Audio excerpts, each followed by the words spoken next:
Salut à tous et bienvenue pour cet épisode consacré aux peurs.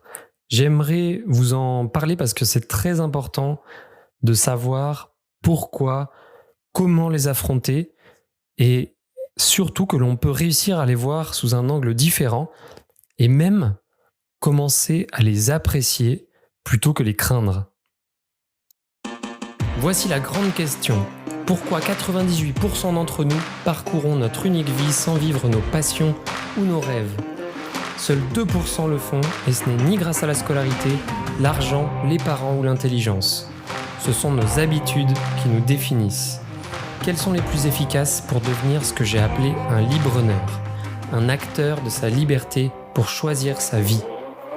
C'est la question de ce podcast et je vous donne les réponses. Mon nom est Marc-Antoine Richard. Bienvenue dans la tribu des libre-preneurs. Allez, c'est parti, j'espère que vous allez bien. Je suis en train de me dire que peut-être que cet épisode tombera vraiment tout proche d'Halloween. Il faudrait que je vérifie, mais j'aurais pu le programmer pour le jour d'Halloween, ça aurait été marrant. La thématique aurait bien collé en tout cas. Moi, je viens de vérifier, ça sortira le 4 novembre, donc juste après. C'est un peu dommage, j'aurais pu l'anticiper. Il faudrait que je m'en souvienne pour l'avenir. Mais bref, revenons au sujet de la peur et comment et pourquoi les affronter. Pourquoi est-ce que c'est une bonne habitude de les attaquer, de les affronter, de les voir différemment. Donc on a tous de nombreuses peurs, généralement, tout au cours de notre vie. Ça évolue, on a différentes peurs et c'est souvent face à des situations qui nous déstabilisent. À la base, cette émotion de la peur, c'est fait pour nous protéger d'un danger qui va peut-être mettre en péril notre vie. En tout cas, ça a été conçu comme ça par l'évolution. Mais aujourd'hui, dans nos cadres hyper sécurisés de nos sociétés modernes, souvent, les peurs que l'on a, ce sont en fait des réactions souvent très démesurées par rapport à la situation. Car la plupart du temps, il n'y a aucun danger réel. C'est souvent beaucoup notre imagination, mais on a quand même, on les ressent profondément et ça peut être un problème puisque ça peut générer vraiment des réactions très fortes, voire des maladies, des blocages, et ça peut clairement nous pourrir la vie assez rapidement et nous stopper dans peut-être le développement de projets ou la réalisation de nos rêves ou des objectifs de vie que l'on a. Donc c'est vraiment des sensations très réelles, on a cette émotion très forte de la peur et voilà, normalement, cette émotion est là pour nous prévenir des dangers et donc pour se préparer pour éviter un danger, pour éviter d'avoir à subir les risques liés à ce danger. Donc souvent, la réaction naturelle, ça va être plutôt de ne pas oser affronter ces peurs, c'est plutôt de les éviter et puis de les mettre dans un coin et un petit peu de les oublier. Ça, c'est une réaction qui est relativement naturelle si on reste sur cet état d'esprit et un petit peu sur ces blocages-là et qu'on passe pas un petit peu au-delà et qu'on cherche un petit peu à comprendre pourquoi on a ces peurs et surtout pourquoi elles sont démesurées aujourd'hui. Et le problème, c'est que ces peurs qui peuvent induire de l'évitement, ça peut nous empêcher de faire certaines choses, de nous bloquer dans beaucoup de projets ou des réactions ou des actions qu'on aurait aimé avoir. Et c'est là où ça peut être assez handicapant si on ne prend pas le temps, on n'a jamais pris le temps un petit peu d'analyser ces peurs et la peur en général. Puisque si on y pense, la peur, c'est une réaction, une émotion qui est temporaire. Et le problème, c'est que si elle entraîne de l'inaction chez vous sur certains peut-être de projets ou de réactions ou d'objectifs que vous vouliez faire ou avoir, c'est que ça va induire par contre des regrets chez vous plus tard, à un moment donné. Et quand la peur est temporaire, les regrets, eux, peuvent être permanents parce qu'on n'a pas toujours l'opportunité, une fois qu'on l'a, des fois, il faut la saisir, sinon, parfois, elle ne se représente pas. Donc, on peut rester comme ça avec des regrets et ne plus jamais avoir l'occasion de passer par-dessus sa peur et puis de réussir ce qu'on voulait faire et de ne pas avoir de regrets plus tard. Et j'insiste souvent sur cette notion des regrets parce que c'est quelque chose qui revient très souvent dans les discussions avec les personnes âgées, les personnes en fin de vie. Ce sont les regrets de ne pas avoir fait certaines choses dans leur vie et c'est souvent lié à des freins, à des peurs. Donc là, voilà, on a le pourquoi. Pourquoi est-ce qu'il faut affronter ces peurs pour ne pas avoir de regrets, pour ne peut-être pas rester dans l'inaction et regretter plus tard certaines choses.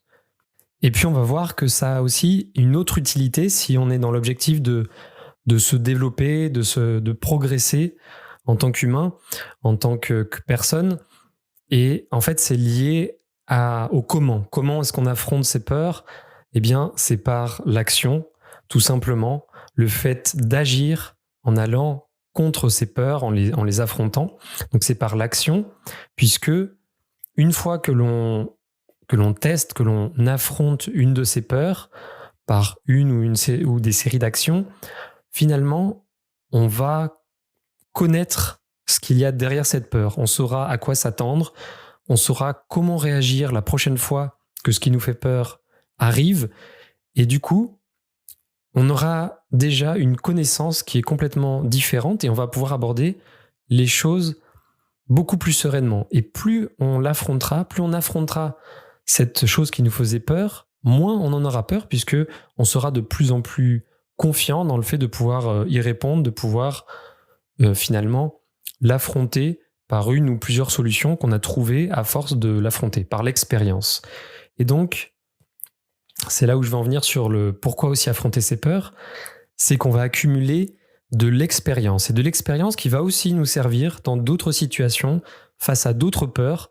On sera plus confiant, on saura qu'on a déjà répondu avec succès à d'autres peurs qu'on avait, qui étaient peut-être un petit peu liées, et on deviendra comme ça de plus en plus expérimenté, et on sera de plus en plus dans l'action. Donc ça a vraiment cette vertu-là aussi. Et donc, on se rend compte que finalement, on a surtout peur de ce que l'on ne connaît pas, de ce que l'on n'a pas fait, de ce que l'on n'a pas expérimenté. Et moi, par exemple, pendant longtemps, sur mon premier poste de salarié, c'est vrai que j'étais tout sauf à l'aise, c'est aussi lié à ma personnalité, mais j'étais vraiment mal à l'aise avec tout ce qui était rassemblement social, c'est-à-dire les réunions, mes premières réunions. Et même au tout début, je n'aimais pas du tout avoir à appeler quelqu'un par peur de je sais pas, de sa réaction, de le déranger, de ne pas parler correctement. Ça peut être lié à plein de choses, mais c'est parce que je ne connaissais pas, je n'avais pas l'expérience dans le domaine. Et puis, en y étant contraint, finalement, j'ai fait les choses, j'ai fait des centaines, voire plus de réunions, d'appels téléphoniques. Et puis, on commence à connaître un petit peu comment ça marche, à avoir de l'expérience de différentes situations. Et on a de moins en moins peur. En tout cas, moi, ça devenait quelque chose de très naturel au bout de quelques mois. Et ça allait beaucoup mieux. Et c'est comme ça qu'on les affronte, en y allant directement, en affrontant l'action qui nous fait peur. Pareil, tout petit, je me souviens, j'avais eu très peur pendant une leçon à la piscine, et puis après, plusieurs fois, j'avais souvent peur de sauter à l'eau, et ça a perduré même quand j'étais après préadolescent, on va dire, quand il fallait sauter de haut dans l'eau, ça m'était très difficile, mais parce que je l'avais jamais fait. Puis après, petit à petit, en grandissant, j'ai sauté de plus en plus haut, puis à chaque saut, je me rendais compte que finalement, il se passait pas grand-chose de plus que quand on saute de 1 mètre dans l'eau. Et puis après, la peur s'enlève avec l'expérience. Donc là, c'est dans le cas où on affronte ces peurs directement, de front, en faisant l'action directe. Mais il y a aussi certaines peurs qui ne peuvent pas être affrontées tout à fait directement. Et c'est là où on doit trouver des actions pour agir indirectement. Donc on pourrait prendre des sujets soit d'actualité ou alors les plus grandes peurs, mais par exemple actuellement c'est la crise du Covid et il y a beaucoup de personnes qui en ont vraiment extrêmement peur, alors pour différentes raisons, mais c'est l'une des peurs qui est dure d'affronter, on peut pas l'affronter de front. On va pas prendre le risque de directement, même s'il y en a qui l'ont fait, mais ils avaient certainement pas cette peur-là, mais d'être contaminé en direct et puis voir si on arrive à être dans les cas asymptomatiques ou pas. Souvent, les gens qui vont en avoir peur, c'est qu'ils vont être plutôt des personnes à risque. Et puis, vous avez une autre peur qui est une des peurs dans le top 5 ou même top 3, je pense, mais j'ai trouvé un chiffre, c'est 40% des Français qui ont peur des araignées. C'est énorme. Donc voilà, pour des peurs comme ça, qu'on ne peut pas forcément affronter en direct, il faut agir, mais agir pour affronter indirectement ces peurs. Et ainsi réussir à se rassurer et à les affronter de façon indirecte. Donc si on reprend les deux exemples, pour le Covid par exemple, ce serait de peut-être se mettre en isolement et pour éviter les contacts à risque ou de pratiquer des habitudes ou une alimentation qui va renforcer son système immunitaire, même si ça c'est un petit peu sur le moyen long terme, mais bien que la crise dure depuis le mois de mars, là déjà, des personnes qui ont commencé peut-être à faire ça depuis le mois de mars, le système immunitaire, si on fait des choses tous les jours, il se renforce relativement rapidement. Ou alors ça peut être utilisé aussi plus des services à distance pour éviter les contacts, mais ça peut être comme ça des choses sur lesquelles on agit indirectement pour faire diminuer la peur, puisque là, dans ce cas-là, on agit pour se mettre complètement à l'abri de ce problème. Si on prend l'exemple de la peur des araignées, donc là, ce serait aussi des actions indirectes, ce serait déjà d'apprendre à mieux les connaître. Souvent, voilà, on a peur de ce que l'on ne connaît pas. Et moi, c'est vrai qu'avant, donc j'ai fait des études de biologie, et avant de faire ces études-là, j'étais vraiment pas fan des araignées. J'avais pas forcément très peur, mais en tout cas, ça me rassurait pas du tout. Et puis, j'ai eu à les étudier, un petit peu comment elles fonctionnaient, quelle était leur écologie, quelles étaient leurs utilités, leurs forces, les caractéristiques, les différentes caractéristiques des toiles qui peuvent être de véritables œuvres d'art. Il y a eu de nombreuses anecdotes. Je me rappelle d'une où c'est souvent la femelle araignée, après un accouplement, va manger le mâle pour récupérer des forces. Et donc, il y a des stratégies, il y a des mâles qui apportent des cadeaux aux femelles pour justement contrer cette fringale. Et il y a même des mâles qui apportent donc les cadeaux généralement sont enroulés dans des toiles d'araignée. C'est souvent des petits insectes, mais il y a des mâles, certaines espèces, qui ne mettent rien de temps en temps dans des sortes de fagots de toiles d'araignée, mais simplement le temps que la femelle ouvre son cadeau, le mâle est parti et il échappe à la mort. Donc voilà, il y a plein de choses comme ça sur tous les sujets. Vous pouvez apprendre et devenir connaisseur, et on voit les choses différemment. Sur les araignées encore, on parle souvent qu'on s'est fait piquer, alors que les araignées, elles mordent, et les réactions sont différentes des piqûres. Donc souvent, on attribue aux araignées aussi plus de maux qu'elles ne le font en réalité. Voilà, et puis ensuite, vous pouvez apprendre à connaître cette peur-là. La peur des araignées, elle est souvent transmise par un ou des parents, plus la culture, si vous avez vu peut-être des films ou lu des livres où les araignées sont souvent mises en situation très négative, violente. Je pense au Seigneur des Anneaux, par exemple, l'araignée gigantesque que l'on a vers la fin. Donc, il y a plein de films comme ça. Donc, on voit que la connaissance apporte vraiment un plus pour lutter contre ces peurs. Et l'expérience. Puisque là, typiquement, la meilleure stratégie, je vous en parle parce qu'il y a 40% peut-être des personnes là qui écoutent qui seront intéressées par ça, mais la meilleure méthode pour se débarrasser de la phobie, de la peur des araignées, c'est une exposition graduée. C'est ce qui donne les meilleurs résultats.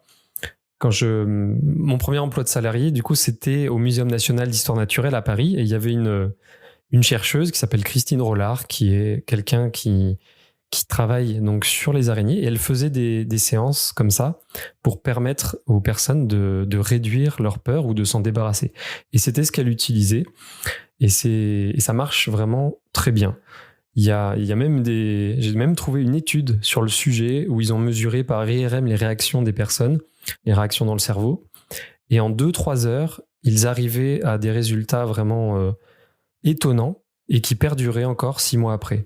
Et donc c'était simplement de l'exposition graduée, où si la personne était vraiment phobique, c'était uniquement d'imaginer l'araignée dans sa tête, puis petit à petit, une fois que la personne est habituée à l'action, on passe au grade suivant. Donc ensuite, ça peut être des photos.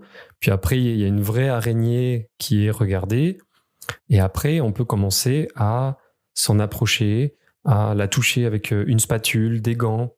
Puis à la fin, on arrive vraiment à toucher avec la main. Puis on se rend compte que soit il se passe rien, soit l'araignée, elle a juste peur, elle cherche juste à se planquer. Mais voilà, si vous alliez connaissance et expérimentation et on voit qu'il ne se passe pas grand-chose et que la peur est irraisonnée, cette peur s'atténue, on devient habitué et on l'a affrontée, finalement, on s'en débarrasse.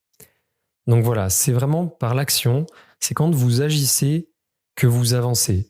Et même, du coup, ce que je vous disais tout à l'heure, les nouvelles peurs auront moins d'effet. Plus vous allez affronter vos peurs, expérimenter, plus vous allez devenir confiant, puisque vous savez ce que vous avez déjà affronté et vous allez être confiant pour affronter les prochaines ou la nouvelle peur qui se présente par rapport à une situation. Donc, plus vous accumulez en quelque sorte des batailles, plus vous aurez confiance dans vos capacités à affronter les prochaines peurs. Et quand on commence à voir que l'on progresse, qu'on devient plus confiant, qu'on se développe, on pourra même petit à petit voir les peurs comme des challenges à affronter et des possibilités de progression. Et donc là, moi, j'en suis vraiment à voir les peurs comme ça, c'est que je commence à les apprécier. C'est souvent moi des situations sociales, mais quand je vois qu'il faut que j'aille demander quelque chose à quelqu'un qui me déstabilise un petit peu, maintenant je me dis, je vais le faire, comme ça la prochaine fois, j'aurai moins cette peur, voire je l'aurai plus du tout, et au moins elle sera affrontée, j'aurai progressé encore. Donc voilà, les peurs sont souvent des réactions démesurées, donc prenez l'habitude de les affronter directement ou par des actions indirectes, mais en tout cas, ne laissez pas vos peurs diriger votre vie et surtout l'emplir petit à petit de regrets. Si en ce moment, vous avez des peurs qui impactent qui impactent vos rêves, vos objectifs, qui vous placent un petit peu dans l'inaction, voilà, vos rêves valent plus que ça, valent plus qu'une peur temporaire, donc il vaut toujours mieux les affronter, agir et avancer. C'est vraiment une très bonne habitude de se dire que l'on va devenir de plus en plus courageux, d'agir de façon courageuse chaque jour, puisque le courage, c'est d'agir même quand on en a justement peur. Donc agissez, affrontez vos peurs et vous allez voir que vous allez progresser, vous développer dans tous les domaines très rapidement. Voilà, je vous remercie pour votre écoute, portez-vous bien et je vous dis à très bientôt pour un prochain épisode. Ciao! Si vous souhaitez découvrir et mettre en place des habitudes adaptées à votre profil pour atteindre la vie de vos rêves, rendez-vous sur libreneur.com pour démarrer gratuitement votre première quête. Vous serez immergé dans une histoire avec ses apprentissages, ses défis et ses récompenses. À tout de suite!